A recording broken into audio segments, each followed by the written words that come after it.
Bonjour, bonjour. Bonjour. Il y a une question qui t'est posée comme ça un peu à brûle pour point. Je te la lis. Je voudrais que vous éclaircissiez un point qui m'est important, qui est celui de l'amour entre deux êtres. Nous y revoilà. Oui. On avait fait déjà quelque chose, mais je ne me souviens pas dans quel constat par contre. Donc, il te dit, ma situation est celle d'une souffrance continue depuis 3 ans et demi après la rencontre avec une jeune femme. Ah, l'amour. Bien sûr. L'amour, l'amour. Donc, il n'est pas le seul, hein.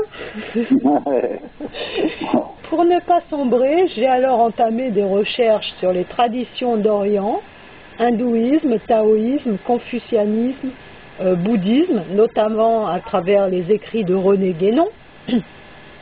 C'est l'islam qui est alors apparu à moi et qui m'a permis de tenir le cap et de disposer d'outils pour mieux comprendre ma raison d'être sur Terre.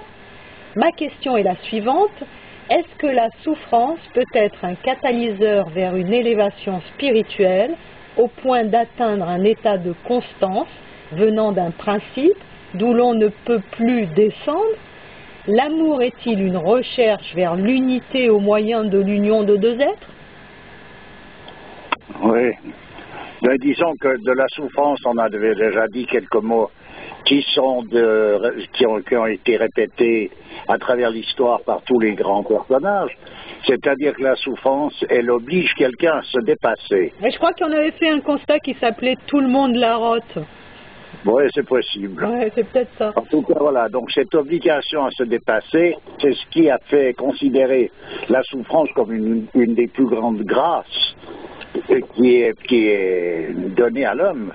Voilà, à présent, il faut concevoir ça de cette manière-là, mais ça n'empêche pas que quand on souffre pour de vrai, ça ne fait pas semblant. C'est pour ça qu'à un moment donné, une connaissance réelle des principes, c'est intéressant, dans le sens que même quand on souffre, on reconnaît bien que 2 et 2, ça fait 4 malgré tout. Donc pourquoi est-ce qu'on ne reconnaîtrait pas que la souffrance est une grâce? Puisqu'il s'agit là de le situer, on pourrait dire, sur le même plan, c'est-à-dire que c'est comme ça, en réalité, après que l'on soit en train de souffrir, ne change pas cette réalité, tu comprends? Voilà, donc ça c'est à bien savoir. À bien comprendre. Ensuite de ça, le couple actuellement, il est dans un état assez compliqué à décrire. Là, normalement, un couple dans les conditions normales, c'est un cheminement, c'est une voie, le mariage. Le mariage, c'est une voie. Voilà. Donc, ça veut dire que 2 êtres vont se lier, et pour le meilleur et pour le pire, comme c'était bien exprimé, en tout cas ici dans le monde chrétien.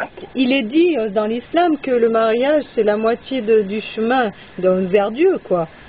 Voilà. Qu'est-ce qui va se produire? Il va se produire qu'à un moment donné, les 2 personnages liés vont gentiment se séparer à un emplacement parce qu'ils vont se retrouver de plus en plus étrangers l'un de l'autre. Parce qu'il y a à un moment donné, il y a un aspect de chacun qui est, on pourrait dire, exceptionnel, déjà entre un homme et une femme. Il y a quelque chose qui sépare à un endroit, qui lie à un endroit, mais qui sépare aussi à cet autre endroit. J'ai eu parlé de la médaille avec les 2 faces. Elles ne peuvent pas se rencontrer de face, ce qui veut dire qu'elles s'éloignent jusqu'à ne plus pouvoir se rencontrer et se voir. Bon, cet éloignement se fait quand le mariage était consommé normalement. Les personnages vivaient ensemble toute une existence. Ils se retrouvaient à un moment donné tellement séparés l'un de l'autre tout en restant ensemble que c'était des personnages diamétralement, on pourrait dire, opposés sur une multitude de choses, si ce n'est tout. Simplement, au bout du parcours, ils se retrouvent dans une autre dimension. Et c'était ça l'aboutissement.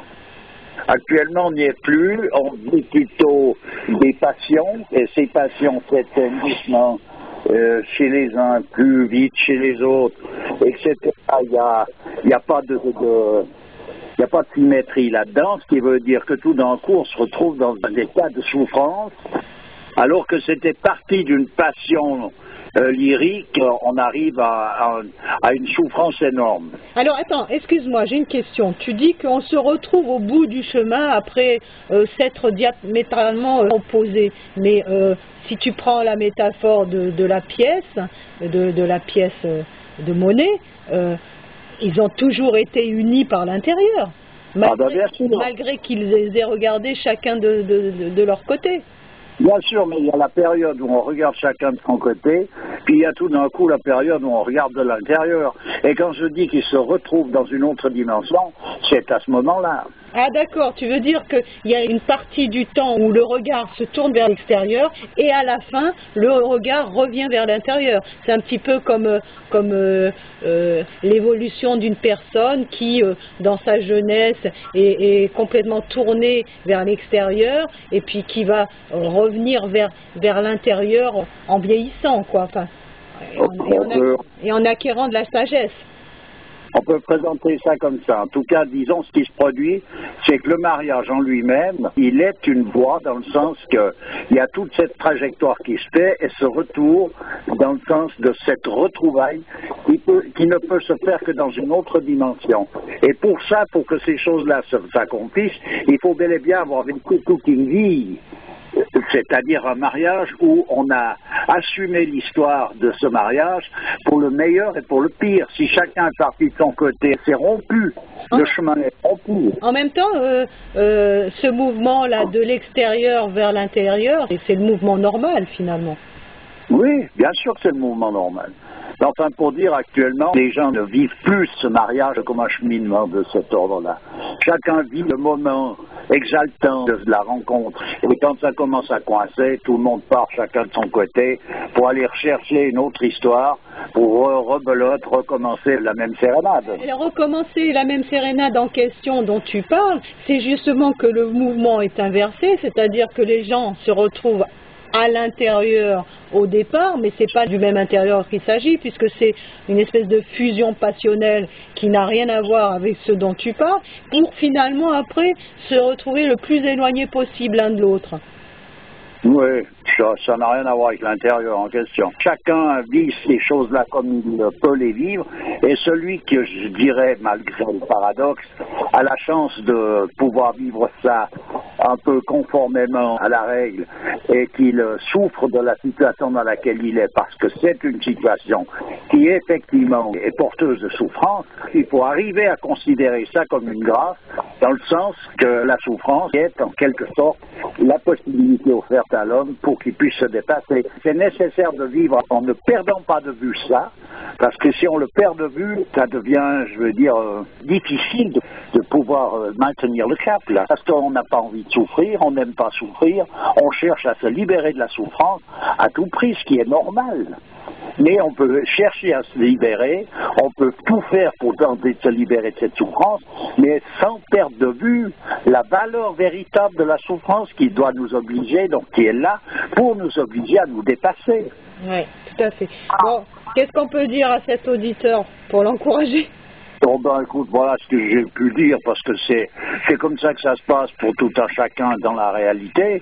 Et puis voilà, alors après, ne pas perdre de vue cet objectif, on pourrait dire que c'est une gymnastique à plein temps. Hein. Bon, alors tenir bon, il faut tenir bon.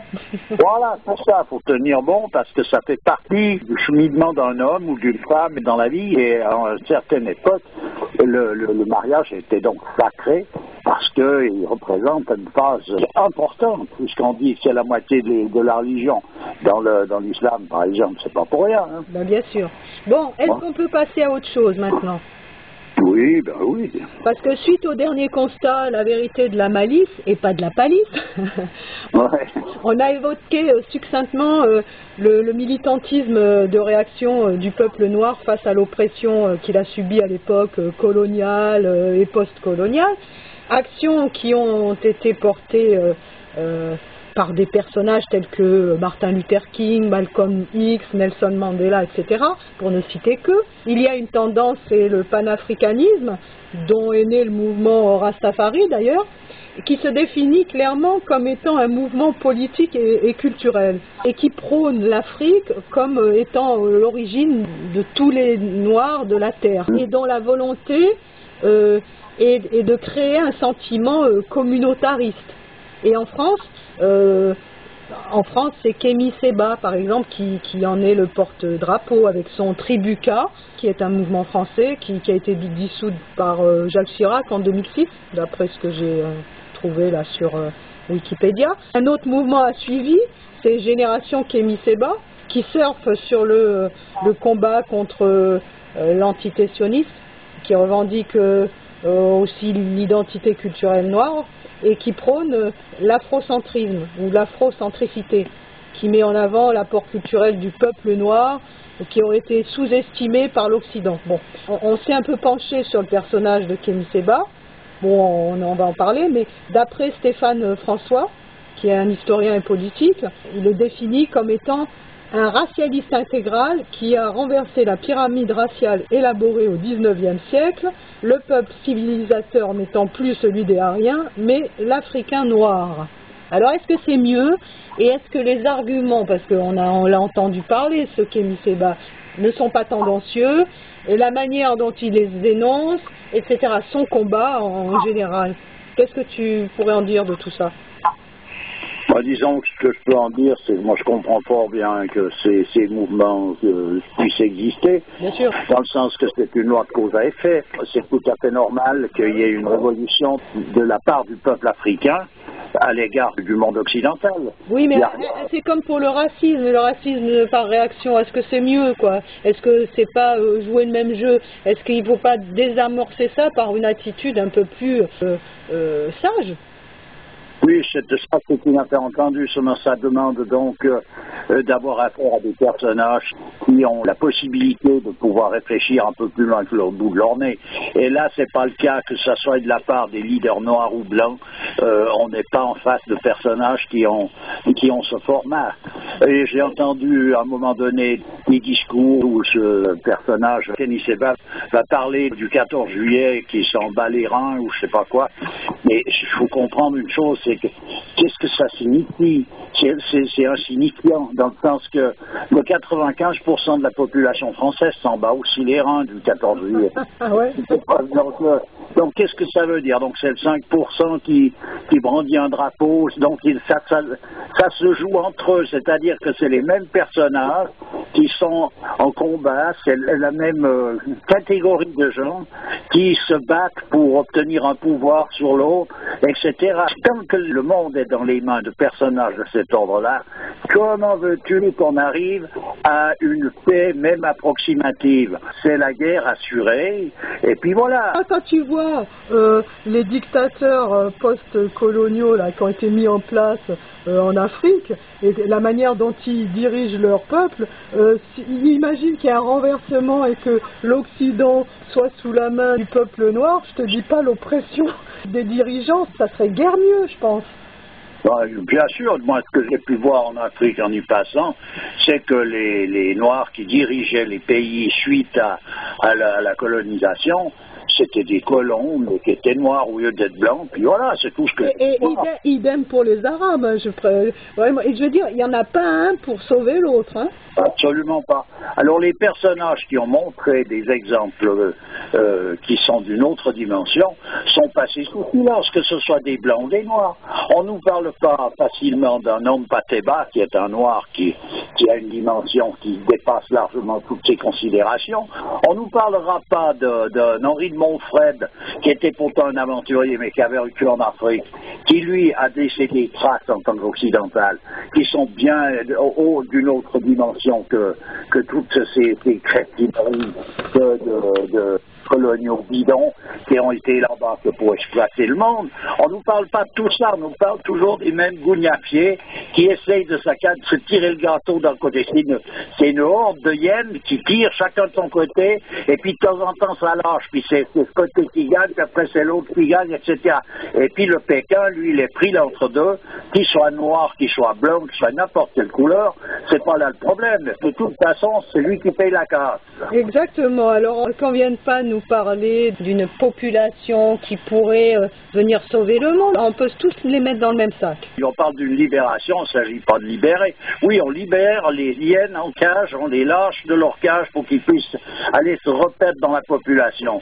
Voilà ce qu'elle sait. Si on veut parler de l'Afrique, déjà l'Afrique, il y a une différence énorme, on pourrait dire, de race en Afrique. C'est-à-dire, c'est un peuple qui est divisé de par la nature des choses et qui ne peut se réunir à un certain niveau, qui est d'ailleurs pas le plus haut, pour combattre cet Occident qui s'est manifesté de manière dégoûtante, c'est le cas de le dire, bon, qui se mettent en horde pour combattre cet Occident-là, ça se conçoit. D'ailleurs, il y a un personnage comme Jean Ziegler, il a écrit un livre qui s'appelle La haine de l'Occident. Jean Ziegler. Oui, c'est ça, oui, Jean Ziegler. C'est clair qu'à un moment donné, dans les peuples qui ont été asservis par le monde occidental, qui lui n'est pas un peuple sauvage comme on pourra rencontrer dans certaines forêts africaines, mais un peuple de barbares qui est bien en dessous du sauvage, qui lui avait conservé encore une certaine fraîcheur par rapport à ce peuple-là, il est bien clair qu'à un moment donné, cette haine, c'était inévitable qu'elle apparaisse. L'histoire nous a quand même appris que les oppressés d'aujourd'hui sont les oppresseurs de demain. Hein. Ben, comme d'hab, c'est-à-dire que la leçon qui a pu être tirée de cette oppression qu'il y a eu, elle n'a pas donné suite à quelque chose d'intéressant, dans le sens qu'elle a donné suite simplement à une haine. Et le peuple noir a une haine contre le peuple blanc. À une haine contre le peuple blanc, oui. Voilà. En tout cas, de toute manière, on sait que la violence entraîne la violence, donc ça ne sert à rien. Il faut à un moment désamorcer ça par une attitude. C'est pour ça que les mouvements révolutionnaires, etc., ne mènent à rien. Ça ne mène qu'à faire de la surenchère de la violence. Mais ça se fait déjà d'ailleurs, c'est désamorçage. Ça se fait, mais simplement ça n'est pas à la une. Pourquoi? Parce que ce qui est à la une, c'est les conflits. Ce qui veut dire qu'il y a, comme je dis, 95% des Français s'en foutent du 14 juillet, et il y a certainement 95% des Noirs qui n'ont rien à battre à vouloir se venir haïr, je sais pas qui, Bolomé ou Dupont. C'est hors de leur point de vue. C'est toujours des batailles qui se font entre les mêmes personnages que tu rencontres. Ils sont habillés de la même manière, avec la cravate bien posée, avec le costard dernier cri, posés leur cul sur une chaise de rond cuir, derrière un bureau, un micro, en train de palabrer parce qu'ils ont une grande gueule. C'est tout ce que l'on voit, qu'ils soient noirs, qu'ils soient blancs, qu'ils soient n'importe quelle couleur. Bon, ben on est d'accord. C'est tout ce qui est visible. Voilà, donc en gros, toutes ces batailles de clochers, ça ne mène pas à grand-chose. Qu'à la guerre, à la haine, à l'agitation, tout ce que Dieu déteste. Voilà, exactement, c'est-à-dire de toute manière, c'est le plus loin possible du centre. D'ailleurs, en Afrique, ils démolissent tout ce qui est véritablement traditionnel, dans le sens fondamental du terme. Comme ici, la religion, il faut la détruire là-bas aussi. J'ai vu en Afrique, par où j'ai passé, les personnages qui avaient une tendance à vouloir conserver quelque chose et être encore en accord avec leur croyance et donc leur connaissance, ils devaient se cacher. Ça date, déjà, moi j'y suis allé il y a 40 ans, et ben ils devaient se cacher. Et j'en ai rencontré, ils se cachaient, et il fallait se cacher pour se rencontrer, pour pouvoir parler et rester tranquille 5 minutes, avoir une goutte de thé. Ouais, bah oui. Voilà, alors que c'est des personnages qui avaient des postes là-bas qui étaient censés avoir une certaine liberté. Et bien ces gens sous liberté prétendue étaient sous une autosurveillance continue. C'est-à-dire qu'ils se surveillent mutuellement pour savoir s'il y en a un qui fait un faux pas, de manière à pouvoir lui manger sa place. Ben oui. Voilà, dans ce que j'ai vu en Afrique. Donc c'est le même truc qui se passe ici, c'est le même truc qui se passe partout. Et en ce moment, il y a une coalition qui soit de personnages noirs ou blancs ou de n'importe quelle couleur pour s'emparer du monde et le rendre à l'état d'esclavage le plus bas. Et puis voilà, puis une fois que ça sera comme ça, ils se mangeront entre eux, etc., etc. Bon, ben voilà. Ok, ben Écoute, on va en rester là. Je te souhaite une bonne journée. Puis ben, pareil. 3 petits tours et puis s'en vont.